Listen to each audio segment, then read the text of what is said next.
Buenas tardes y bienvenidos a esta nueva jornada de capacitaciones que hemos organizado en conjunto con el Ministerio de Salud, la SOCHIMI y también el Hospital Digital. Y queremos agradecer por sobre todas las cosas su entusiasmo y su conexión a esta jornada de capacitación, ya que mucho interés en día a día en lo que está pasando a nivel nacional con lo que respecta al COVID-19. Queremos decirles que en el chat pueden ir haciendo sus preguntas desde ahora hasta el fin de la sesión para que nosotros al final de la jornada podamos exponerle estas preguntas al expositor que está a cargo de la presentación.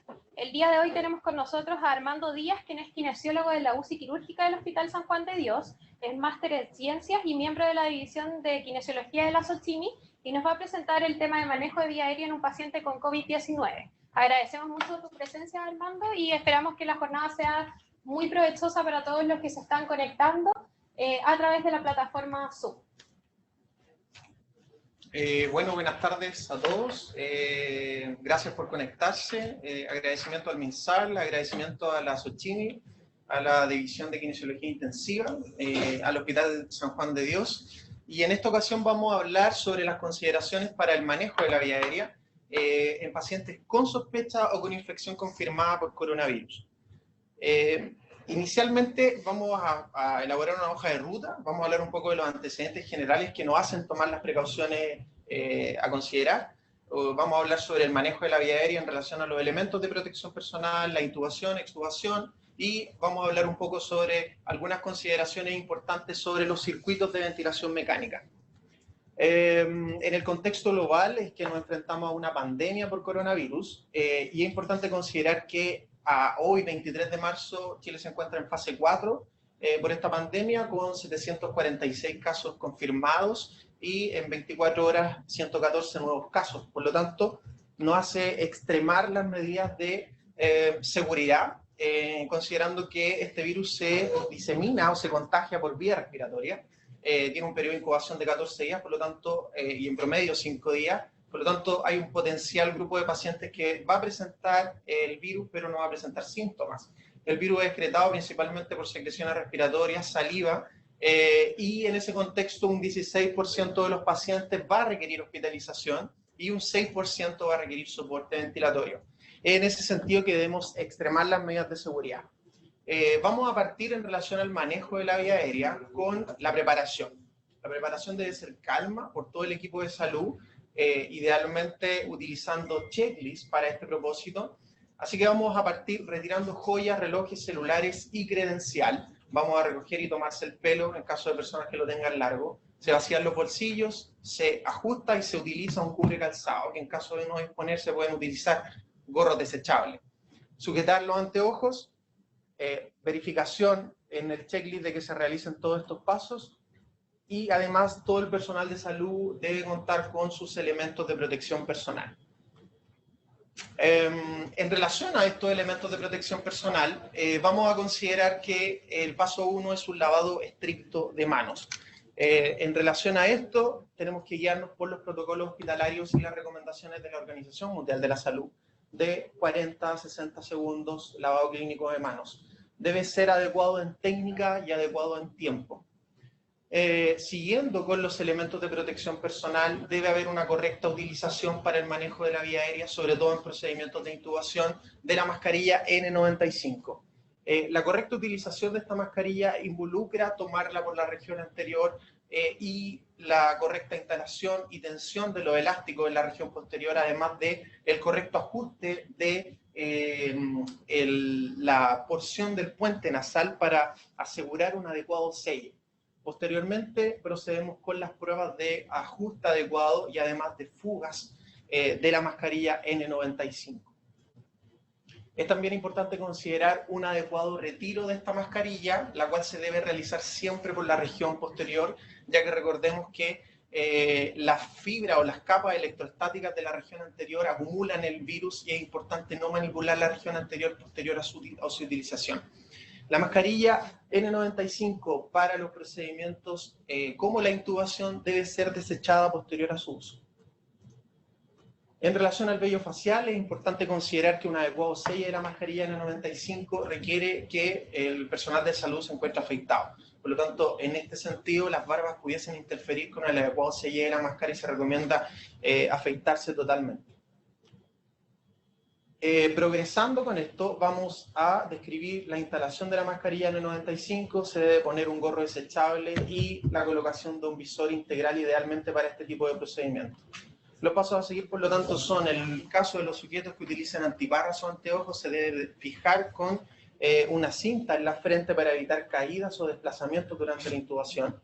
Se debe instalar correctamente la mascarilla N95 con sus pruebas de selle y de fugas, y también se debe instalar un gorro desechable.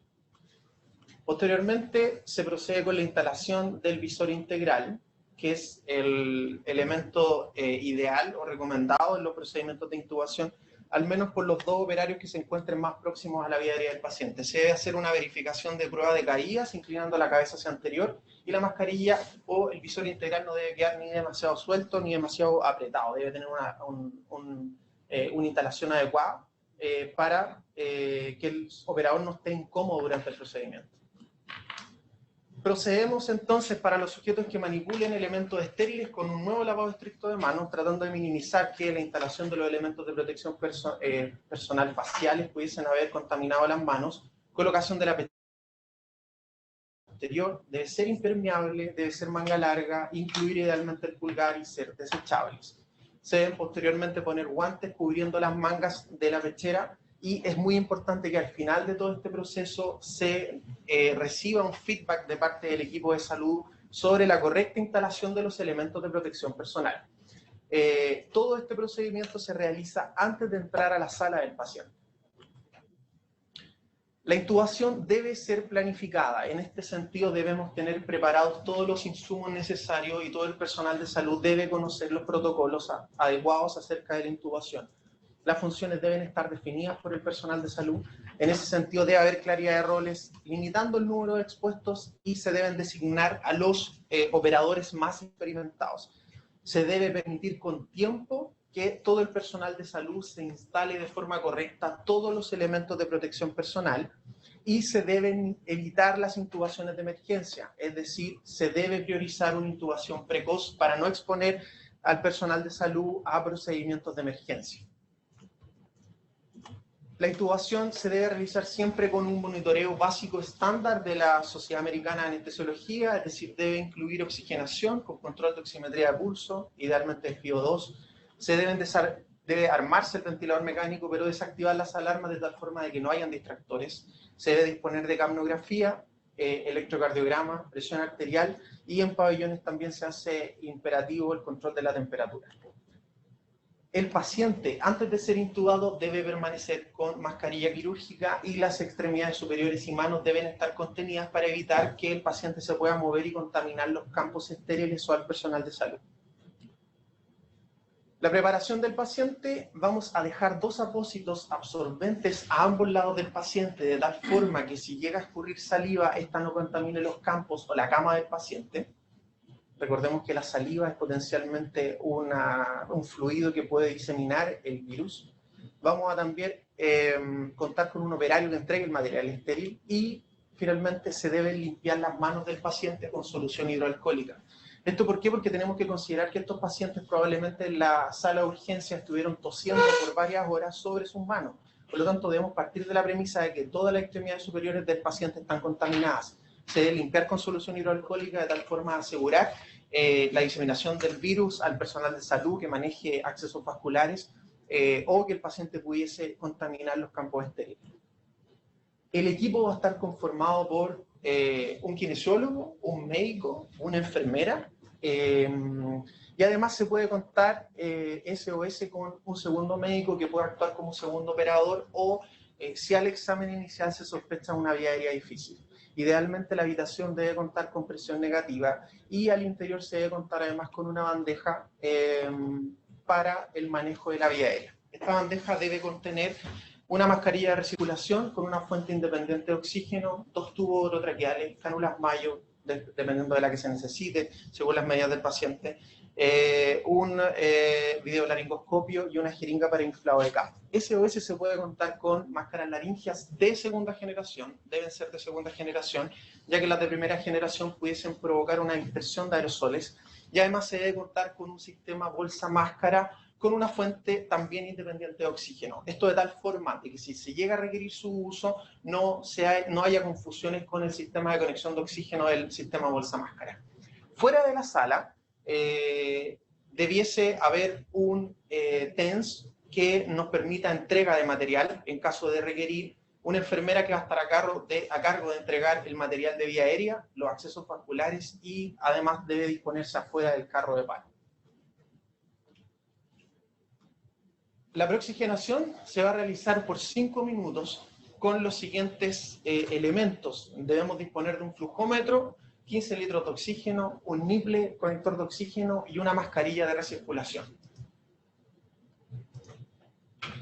Posteriormente se va a proceder con una secuencia de inducción rápida, la cual puede estar sujeta a modificación de parte del médico operario experto en vía aérea. Se deben utilizar relajantes de tal forma de evitar la posible inducción de reflejo de oxígeno, y además se debe realizar mediante videolaringoscopio y capnografía para la verificación de la correcta instalación del tubo orotraqueal. El videolaringoscopio les permite al primer operador, al médico, estar distanciado de la vía aérea de tal forma de evitar el posible riesgo de contagio. Posterior a la intubación, el segundo operario recibe directamente en una bolsa doble con sello hermético el videolaringoscopio, utilizando un sistema de doble guante para la recepción de esto. El operador infla el sistema de neumotaponamiento CAF antes, y esto es muy importante, de conectar al ventilador mecánico. ¿Por qué? Porque si no existe riesgo potencial de fuga entre el tubo orotraqueal y la vía aérea del paciente de aerosoles. Por lo tanto, el CAF se debe inflar antes de conectar al paciente al ventilador mecánico. Se fija el tubo orotraqueal, se debe tener conectado un filtro HME. Hago énfasis en el filtro porque se deben verificar que sea filtro y que no solo intercambiador de calor-humedad. Esto debe estar ya dispuesto en el circuito de ventilación mecánica, y además se debe tener conectado un sistema de aspiración cerrado. La recomendación es que sellen con una tela los conectores para instilación de suero y los conectores para aerosol terapia. El de aerosol terapia porque ha mostrado baja eficacia, y el de instilación porque potencialmente pudiesen actuar como posibles diseminadores de aerosoles en caso de que se abran. Por lo tanto, la recomendación es mantenerlos cerrados. Y además se debe, posterior a la instalación del tubo, una vez que fue inflado de forma inicial con una jeringa, verificar el correcto inflado del CAF con un manómetro de CAF o un cafómetro. Posterior a la intubación, se debe realizar una succión orofaringea desde las comisuras para evitar el posible inducción de reflejo de tos, ya sea con una Eisenhower o con sondas de aspiración. Se deben instalar apósitos absorbentes a ambos lados de las comisuras del paciente para evitar que escurra saliva. Recordemos que la saliva podría ser potencialmente un diseminador del patógeno. Además, se deben fijar gasas sobre los ojos del paciente para evitar que haya derrame de lágrimas, las cuales también podrían contener al patógeno. El control radiográfico ideal es posterior a la instalación del tubo y del catéter venoso central, de tal forma de exponer solo una vez al personal de la salud a la toma de este procedimiento. El procedimiento de igual forma debe ser idealmente realizado 20 minutos como mínimo después del procedimiento de intubación, de tal forma de que los aerosoles disminuyan. Se debe desechar todos los elementos que hayan sido utilizados y que sean desechables en el procedimiento de intubación del paciente. El correcto retiro posterior al procedimiento de los elementos de protección personal es tomar la pechera, enrollarla y traccionarla desde la región esternal y desde la región abdominal. Se debe retirar la pechera y los guantes tratando de enrollar todo el material para una eliminación más compacta. Posteriormente se realiza higiene de manos con una solución alcohólica o un lavamanos, y los elementos de protección personal deben retirarse antes de salir de la sala del paciente. Los retiros deben realizarse por un operador a la vez, de tal forma de no aglomerar en el lavamanos, sino conducir a errores. El retiro del escudo facial o las antiparras deben ser desechados dentro de una bolsa doble y contenerlas en un tarro plástico para posteriormente sanitizar o eliminar la posible contaminación. Luego de eso, fuera de la sala se retira la mascarilla N95 y se vuelve a realizar higiene de manos. La mascarilla N95 para este tipo de procedimientos con alto riesgo de dispersión de aerosoles debe ser desechada. Las principales regiones de contaminación son las manos, los brazos y la región anterior. Hay que evitar también tocarse el pelo posterior a la realización del procedimiento hasta realizarse una adecuada higiene de manos. En caso de que el paciente presente una desaturación extrema, la recomendación es utilizar ventilación con sistema bolsa-máscara, pero bajo ciertas condiciones. Recordemos que la oxigenación inicial debe ser con un sistema de mascarilla de reservorio. En caso de que el paciente presente una desaturación extrema, vamos a tener que recurrir al sistema bolsa-máscara. Esta debe ser manipulada por dos operadores sí o sí, de tal forma de que solo un operador se encargue del selle de la mascarilla.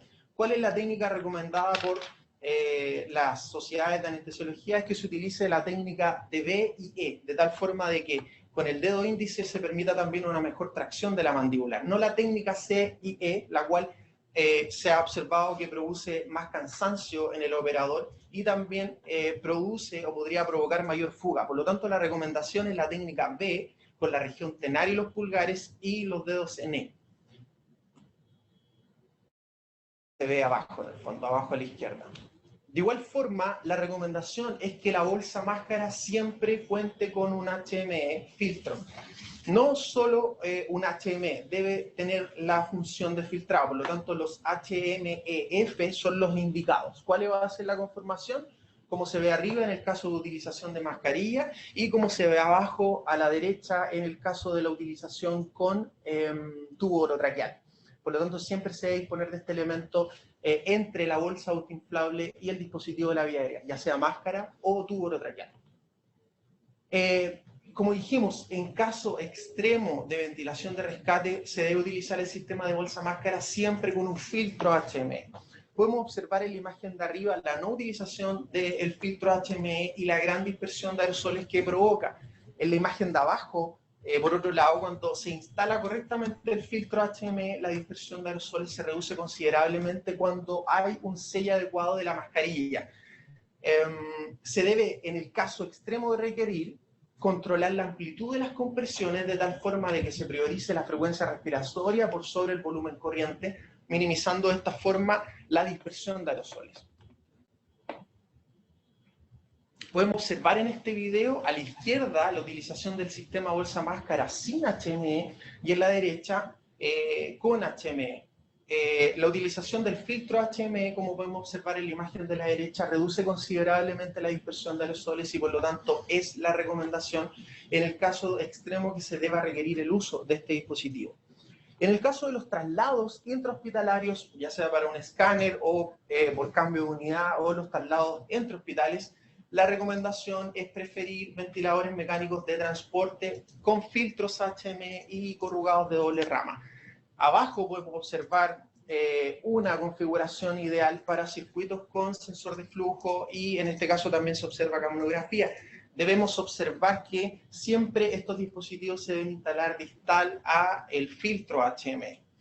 Rodrigo Adame de las Diki Sochimi está realizando una elaboración de un manual sobre las recomendaciones de armado y uso correcto de filtro en ventilación mecánica. Este esquema es extraído de ese manual que prontamente va a ser publicado. Así que en caso de transporte prefieran ventiladores mecánicos de transporte con filtros intercambiadores de calor y humedad. Los filtros HME son importantes porque el 98% de la UCI en un estudio realizado en el 2012 prefieren o disponen de filtros HME. Por lo tanto, es lo que vamos a ver su utilización. Debemos tratar de optar por filtros que cumplen la norma de la Sociedad Americana de Cuidados Respiratorios, es decir, 100% humedad relativa, entre 31 y 35 grados Celsius sobre eso, y 30 miligramos por litro de humedad absoluta. Y en ese sentido también debemos tratar de optar por filtros que aporten el menor espacio muerto. Debemos conocer nuestros elementos y debemos asegurarnos de que los intercambiadores de calor y humedad cumplan la función de filtrado. debe filtrar porque un HME filtro reduce en 160 veces el riesgo de exposición del personal. Y además debemos conocer a cabalidad cuánto volumen de espacio muerto aporta un intercambiador de calor y humedad. En relación a los procedimientos de anestesia, es recomendable que en vez de conectar la línea de capnografía SideStream a la mascarilla del paciente cuando se está oxigenando, se conecte directamente al conector del HME, que algunos HME disponen de un conector de capnografía SideStream. ¿Cuándo realizar el cambio y cómo realizar el cambio? Es importante considerar que estamos hablando de pacientes con infección por coronavirus y por lo tanto la premisa esencial es minimizar la exposición del personal de salud. Se procede con una preoxigenación, en el ventilador mecánico se realiza una pausa inspiratoria y hacia el final de la inspiración se realiza el clampeo del tubo. La recomendación es que se realice con un sistema acolchado, que puede ser un apósito, y una pinza Kelly para evitar reclutamiento del paciente. Por lo tanto, hacia el final de la inspiración realizo el clampeo y posteriormente se realiza un cambio rápido del filtro HME. Los filtros HME, en función de algunas revisiones que realizó el Consenso de Neumonía Asociada a la Ventilación Mecánica Chilena, se puede cambiar entre 3 a 5 días, siendo lo habitual en los protocolos hospitalarios un cambio de 3 días. O cuando haya contaminación o mal funcionamiento visible o aparente del filtro. Está también comentándose la utilización de los filtros EPA. Son filtros de alta eficacia. Podemos observar en el video a la izquierda cómo tienen una alta capacidad hidrofóbica, es decir, tienen una alta capacidad de tolerar y repeler las moléculas de agua, versus un filtro convencional que no dispone de esta capacidad. El COVID-19 tiene un tamaño aprox de 0.125 micras y los filtros EPA son capaces de filtrar partículas de hasta 0.01 micras. Por lo tanto, son muy útiles. ¿Cuándo debemos considerarlo? Por ejemplo, en el ejemplo de la derecha podemos observar la utilización de un HME, es decir, un intercambiador de calor y humedad, pero no con la función de filtrado. En esos casos es muy importante que verifiquemos la correcta instalación de los filtros EPA que habitualmente están disponibles en los ventiladores mecánicos. Los ventiladores más utilizados en Chile disponen en sus ramas exhalatorias para protección de los sensores de flujo y de presión de filtros EPA. Por lo tanto, debemos verificar que los filtros EPA se encuentren con sus mantenciones al día y que no superen el año de uso o las 100 esterilizaciones. En caso, por lo tanto, de no disponer de filtros HME y solo de HME, debemos asegurarnos de que el filtro EPA de la rama expiratoria esté adecuadamente funcionando. En caso de que el ventilador no disponga de filtro EPA incorporado, se debe agregar al final de la rama expiratoria del circuito de ventilación mecánica. Por lo tanto, el mensaje es siempre optar por HME que cumplan la función de filtrado. En relación a la aerosolterapia, la premisa en relación a la infección por coronavirus es minimizar las desconexiones. Esta es la conformación ideal, óptima para un depósito adecuado de la aerosolterapia. La utilización de aerocámaras o dispositivos de aerosolterapia a 15 centímetros de la ISA asegura un depósito adecuado del aerosol. ¿Cuál es el problema? Que para hacer este procedimiento debemos extraer el filtro HME y posteriormente realizar la técnica de aerosolterapia. ¿Cuáles son los dispositivos óptimos? Los dispositivos de bypass, que son costosos y raros en Chile. Por lo tanto, para minimizar la exposición del personal a las desconexiones innecesarias es un adecuado control de la indicación de la aerosolterapia y optar eventualmente por disposiciones que sacrifican un poco de depósito de aerosolterapia, pero que permiten asegurar el resguardo del personal de salud y minimizar las desconexiones. Una vez que la patología que llevó al paciente a la ventilación mecánica, la estabilidad clínica está confirmada, en función de los protocolos hospitalarios se procede con la extubación. En caso de los pacientes infectados por coronavirus hay que tener algunas consideraciones. La prueba de ventilación espontánea se debe realizar desde el ventilador mecánico. Debemos evitar, por lo tanto, test de fugas o mediciones que involucren la desconexión del paciente. Las manos del paciente deben estar contenidas, se debe realizar una preoxigenación en el ventilador mecánico, succión orofaringea o endotraqueal en caso de requerir, instar al paciente a que no tosa, idealmente. Se debe desinflar el casco en un sistema rápido como una jeringa, se procede con el retiro del tubo y inmediatamente se cubre la boca del paciente con un apósito, evitando la dispersión de aerosoles. Se procede con la oxigenoterapia, idealmente con una naricera cubierta esta con una mascarilla quirúrgica. Posteriormente se debe proceder con el desecho de todos los elementos que estén contaminados y que presenten o supongan un riesgo biológico. ¿Cuáles son los procedimientos que generan aerosoles? Y en esto tenemos que tener algunas consideraciones. La fibrobroncoscopía, las tomas de cultivo de secreciones respiratorias, la ventilación mecánica no invasiva, el procedimiento de intubación, extubación, la ventilación manual con sistema bolsa-máscara, que debe realizarse siempre con filtros de alta eficacia, las traqueostomías y las aspiraciones de secreciones. En este sentido, siempre optar por sistemas de aspiración cerrados. Limitar su realización es la premisa y el mensaje, pero en caso de requerir su utilización, vamos a dar algunas recomendaciones. Los generadores de aerosoles, cuando se realicen estos procedimientos, ideal contar con salas con presión negativa o, en su defecto, una habitación individual con la puerta cerrada. Se debe de realizar descontaminación o retiro de elementos contaminados o nuevos procedimientos mínimo 20 minutos posterior al procedimiento, considerando que las salas hospitalarias cuentan con 12 a 15 recambios de aire por hora y 20 minutos después habrá solo un 1% de aerosoles en caso de que no se hayan vuelto a producir.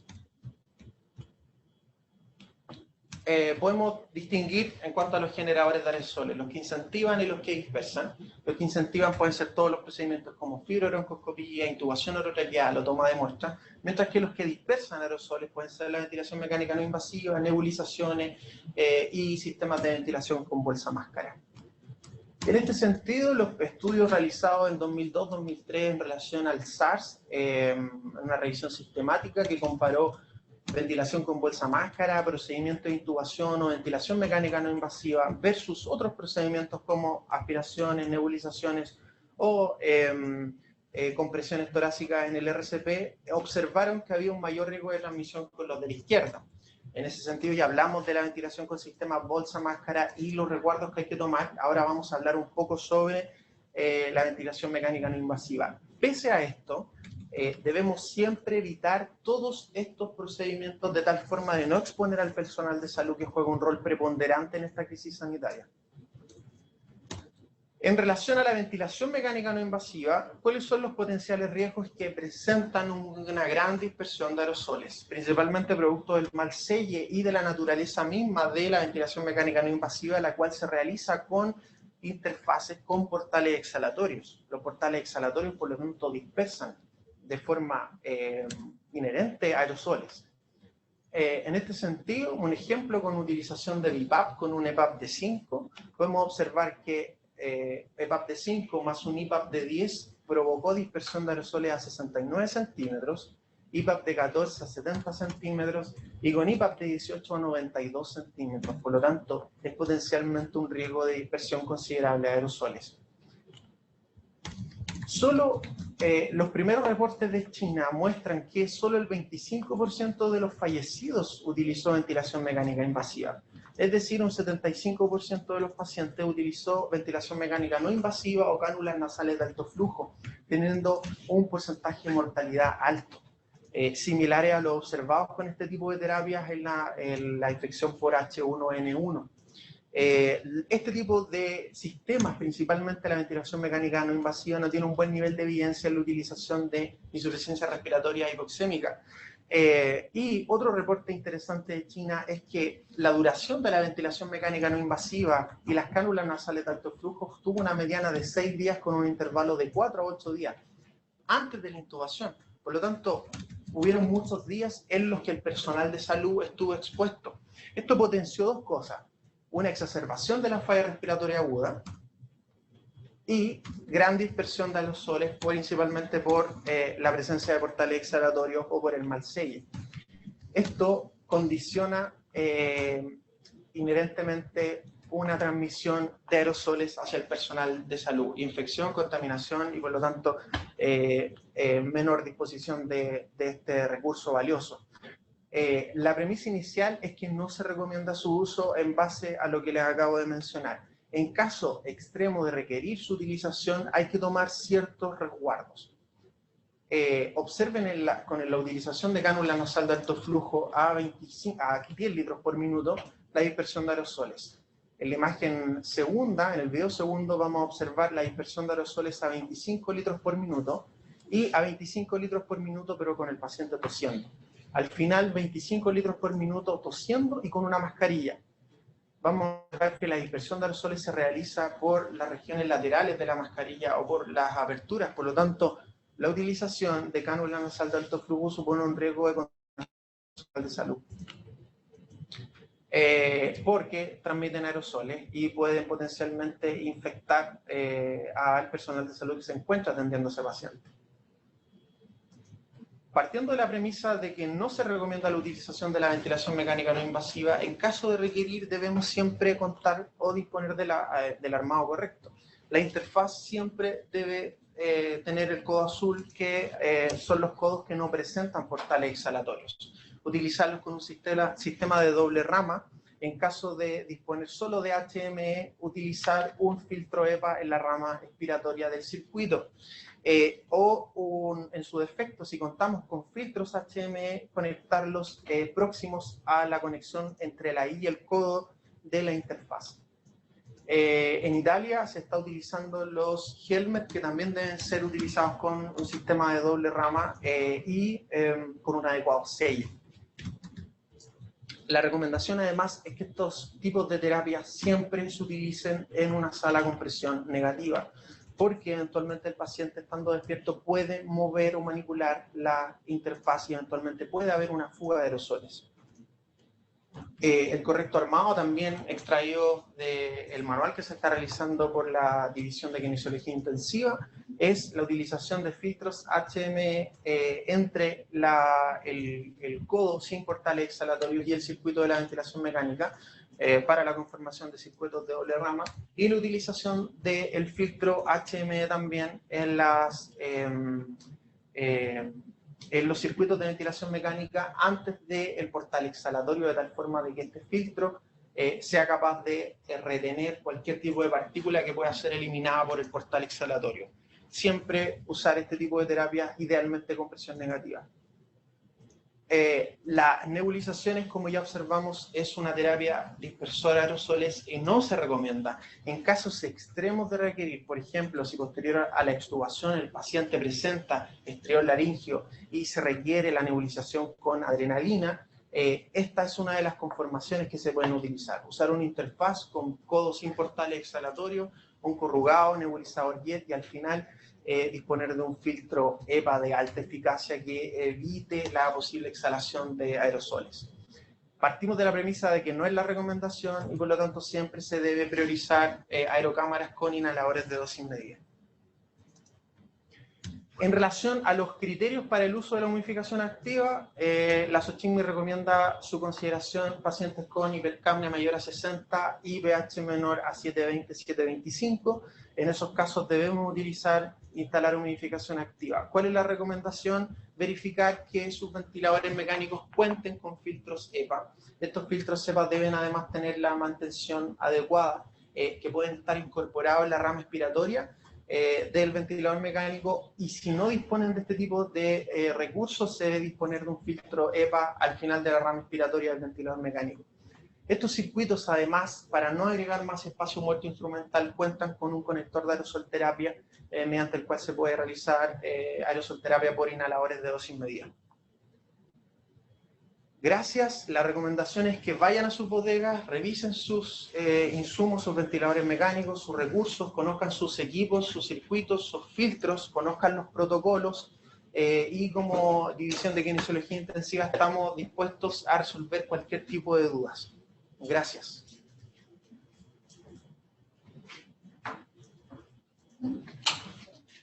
Armando, muchas gracias. Te invitamos a tomar asiento para que podamos responder algunas de las preguntas. Permiso.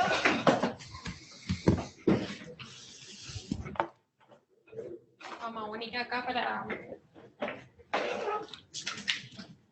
ver algunas de las preguntas que nos han enviado durante la jornada en el chat. Vale. Esto lo han preguntado en bastante las presentaciones. ¿Cuánto es la duración de la N95? Es un tema que todavía está como bien en boga, se está discutiendo harto. La recomendación puntual es que en los procedimientos que tengan gran probabilidad de dispersión de aerosoles, la mascarilla N95 sea desechada después de su uso. En el fondo, lo que nos convoca acá es el procedimiento de intubación y después de la intubación la mascarilla N95 debiese ser desechada inmediatamente. Respecto del resto de usos, debiesen ser verificados por el Comité de Infecciones Intrahospitalarios de cada hospital en función de la cantidad de recursos que tengan y de las recomendaciones que ellos les puedan hacer a su personal. Perfecto. Con respecto a, mira, lo comparan con algunas clases anteriores porque claramente hemos dado varias charlas y algunas de las preguntas se repiten. Dicen, ¿qué tan confiable es inflar el CAF con jeringa versus el uso del cafómetro? Pensando en la contaminación del cafómetro y también en la seguridad del uso. En el ambiente hospitalario, al menos en el que yo estoy, la recomendación es que si el paciente presenta un patógeno con alto riesgo de infección, el cafómetro no se ingresa a la unidad del paciente y se hace una verificación, aunque lamentable, con jeringa. En el caso de los centros que cuenten con un cafómetro por sala, la recomendación es siempre inflar por cafómetro para evitar isquemia de la mucosa traqueal. La insuflación inicial del tubo traqueal, que también es lo que nos convoca, debiese realizarse con jeringa porque es un sistema de presurización rápido. El cafómetro es un poco más lento en poder presurizar al paciente y por lo tanto puede provocar transitoriamente dispersión de aerosoles en la conexión del ventilador mecánico. Así que la recomendación inicial después de la intubación es contar con jeringa de 10 cc para inflar el CAF y idealmente todos los centros debiesen disponer de cafómetros independientes para poder verificar la correcta presión de su sistema de neumotaponamiento. Perfecto.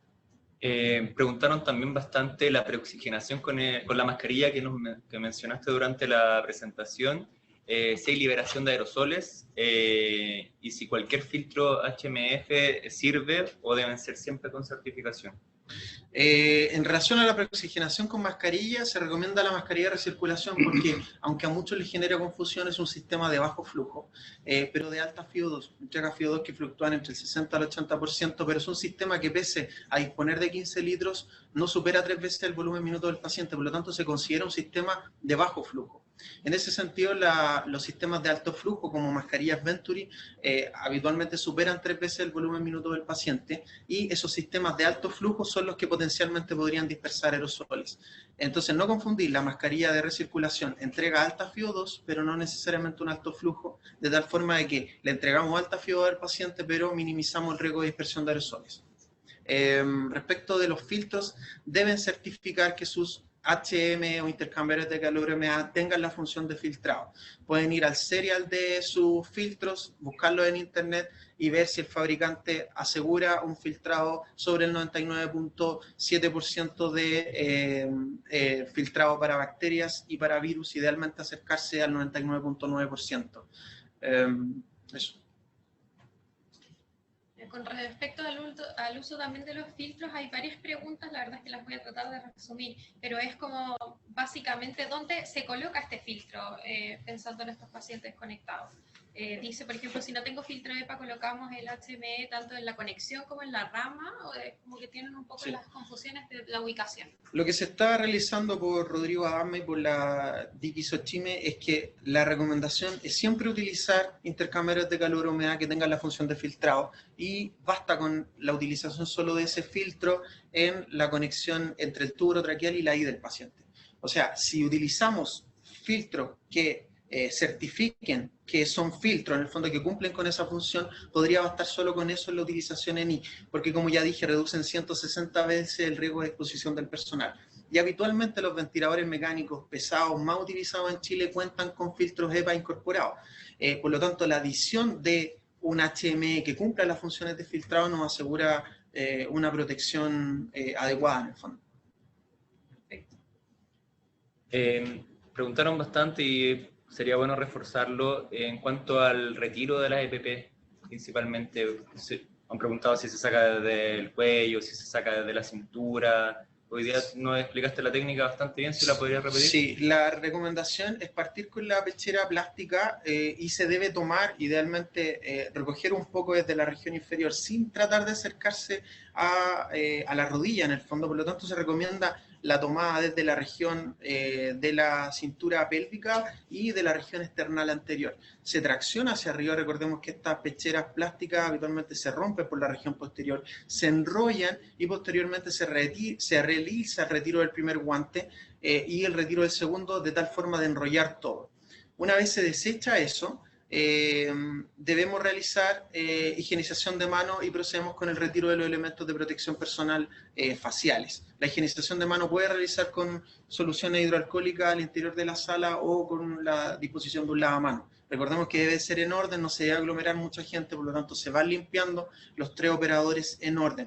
Posteriormente se realiza el retiro ya con las manos lavadas de los elementos de protección facial, como la mascarilla facial, o el gorro desechable, se depositan los elementos reutilizables en un dispensador dispuesto para ello, y posteriormente la mascarilla N95 se saca al salir de la habitación. Recordemos que 20 minutos después eventualmente van a seguir habiendo presencia de aerosoles en la sala en la que estamos realizando el procedimiento. Perfecto. Un poco con respecto a esos cuidados, dicen si en los hospitales no se cuenta con el equipamiento para la prevención negativa, ¿qué hacemos? La recomendación ahí es seguir los mismos recuerdos que mencionamos, el orden de los elementos de protección personal es clave, el lavado de manos es clave, los elementos de protección facial son clave en este tipo de procedimientos y se recomienda la utilización de habitaciones con al menos que cuenten con un sello de la puerta en el fondo.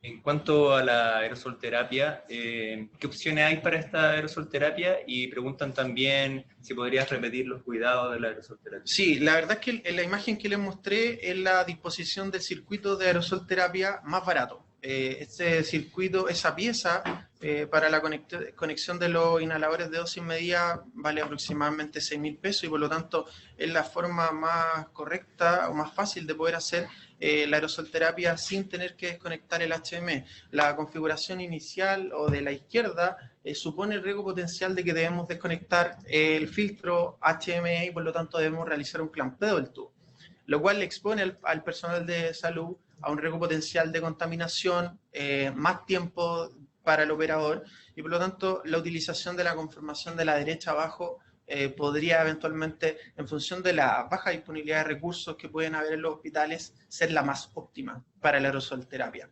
Y también, como mencioné, en el caso de utilizar circuitos de humidificación activa, no es necesario adherir o agregar un conector de inhalador de dosis media porque en la conexión ENI la mayoría de estos cuentan con un adaptador para la aerosolterapia.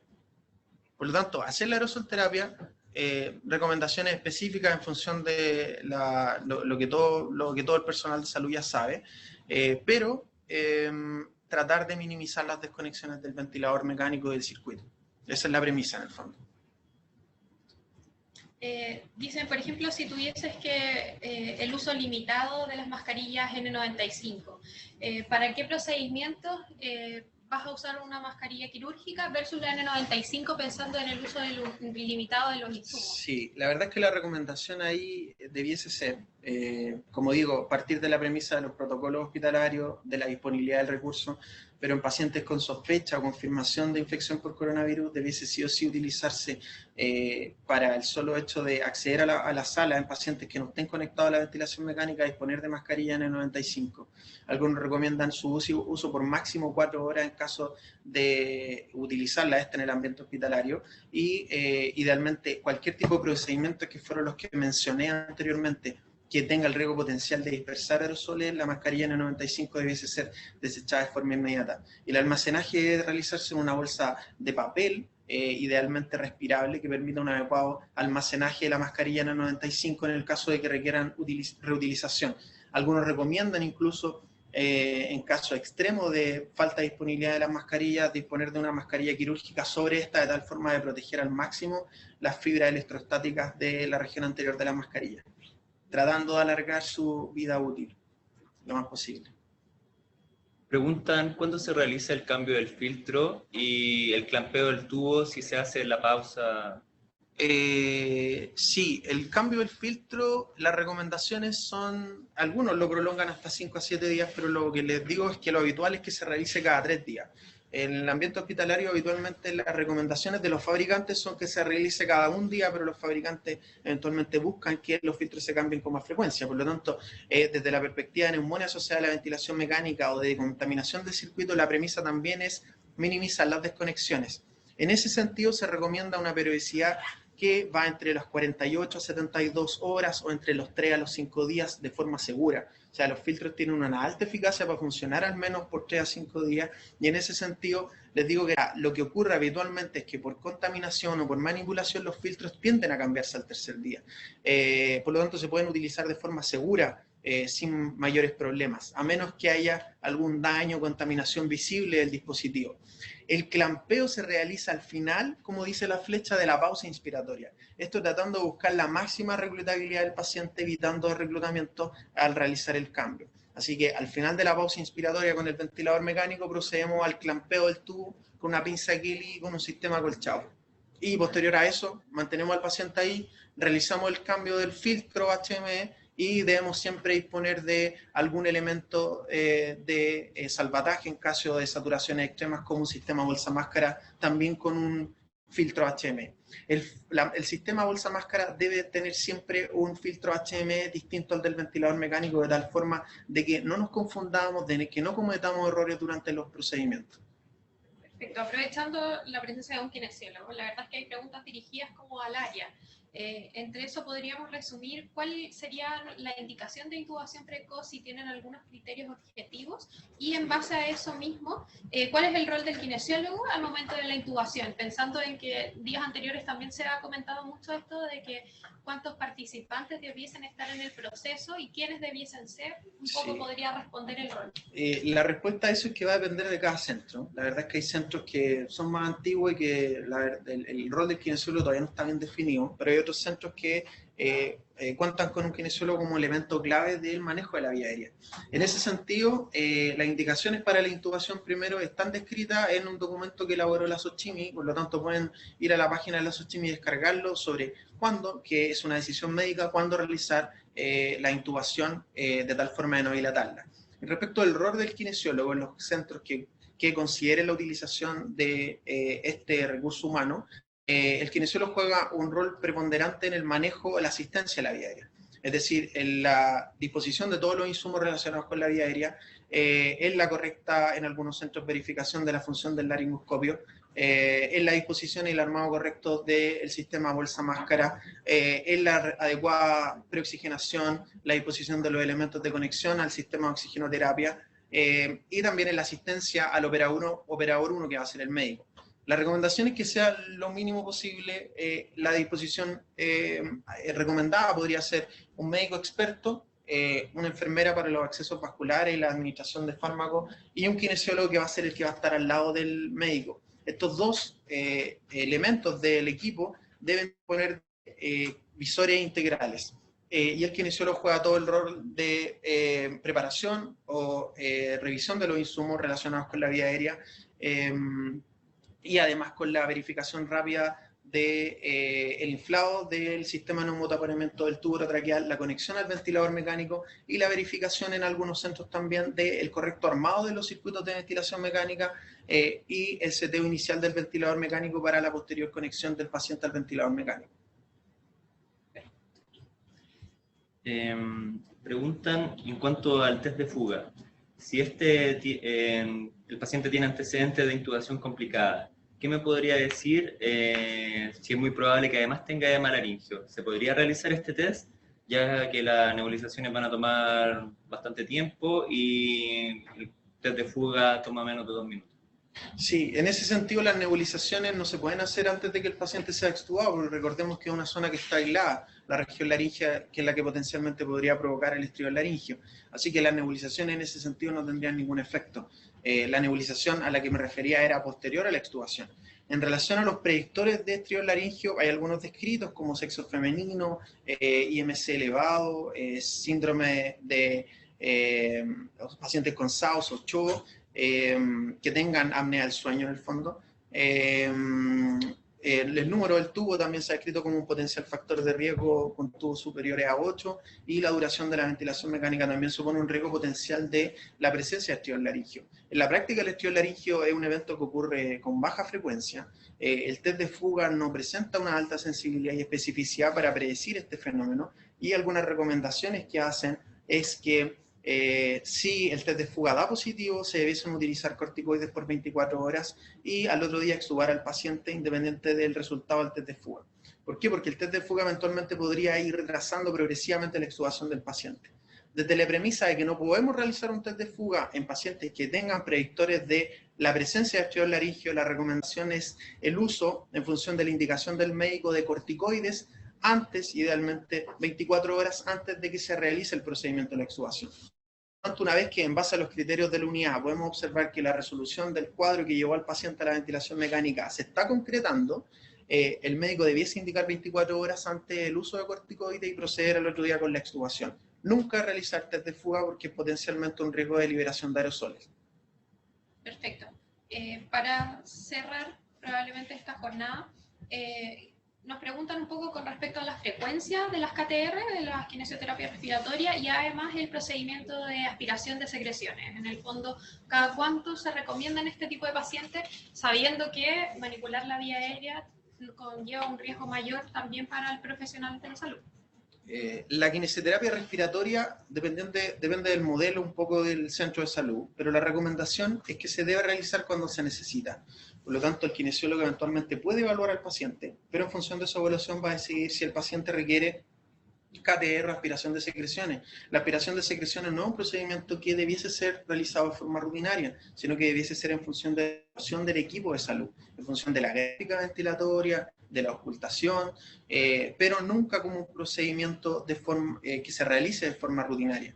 En ese sentido, la aspiración siempre, cuando se requiera, debe realizarse con un sistema de aspiración cerrado de tal forma de minimizar la exposición de aerosoles. Perfecto.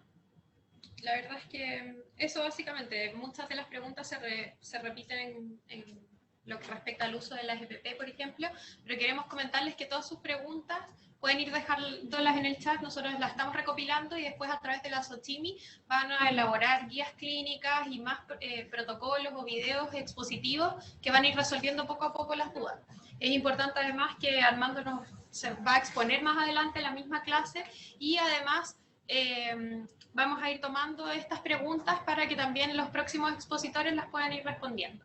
Así que Armando, muchísimas gracias por tu presentación. La verdad es que se presentaron un montón de preguntas también con el área de kinesiología, así que yo creo que va a ser una jornada de mucho provecho para todos los que hoy día han expuesto. Súper, gracias a ustedes igual. Así que eso. Muchas gracias.